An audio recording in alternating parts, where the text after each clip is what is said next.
당시 이명박 대통령이 한미 FTA를 했지요. 미국은 지금까지 대한민국에게 무역 거래 시의 모든 면에서 무조건 대한민국이 유리하게 해줬습니다. 왜냐하면 대한민국은 미국의 동맹으로서 중국, 북한을 견제해야 하기 때문입니다. 우리가 부강해져야 하기 때문입니다. 미국은 미국을 위해서라도 우리를 부강하게 만들어줄 이유가 있습니다. 그래서 대한민국이 잘 살게 된 것입니다. 우리가 열심히 한 것도 있고 미국도 고마운 나라인 것은 맞지만 이 모든 것이 하나님의 은혜입니다. FTA가 뭡니까? Free Trade Agreement입니다.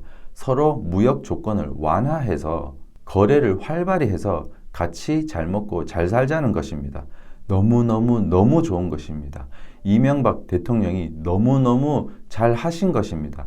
미국은 FTA를 아무 나라하고 하지 않습니다. 그러니 중국, 북한 공산당이 이 일을 얼마나 싫어했겠습니까? 이명박 대통령이 한미 FTA를 하는 그 당시에 중국, 북한 공산주의자들이 위기를 느끼고 미국산 소고기, 광우병, 미친 소라고 선동을 한 것입니다.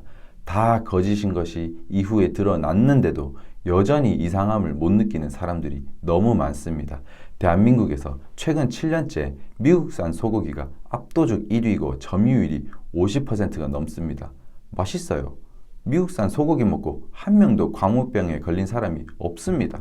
공산주의자들은 거짓말로 선동합니다. 공산주의자들은 공포심을 주입하고 사람들의 마음을 조종합니다. 황현필이 학살 이런 말 쓰고 이재명은 킬링필드 이런 과격한 말을 써서 사람들에게 공포심을 조장합니다. 정말 악랄합니다. 더 이상 속지 맙시다. 더 이상 두려워하지 맙시다.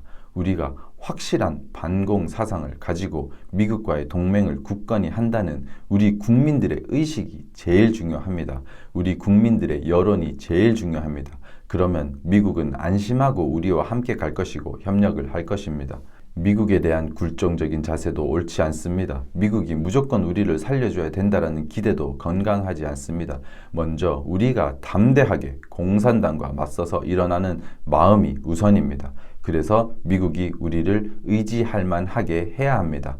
우리는 이길 때까지 싸우기 때문에 무조건 이깁니다. 우리가 능력이 있어서가 아니라 창조주 하나님이신 예수님께서 우리와 영원히 함께 하시기 때문에 이깁니다.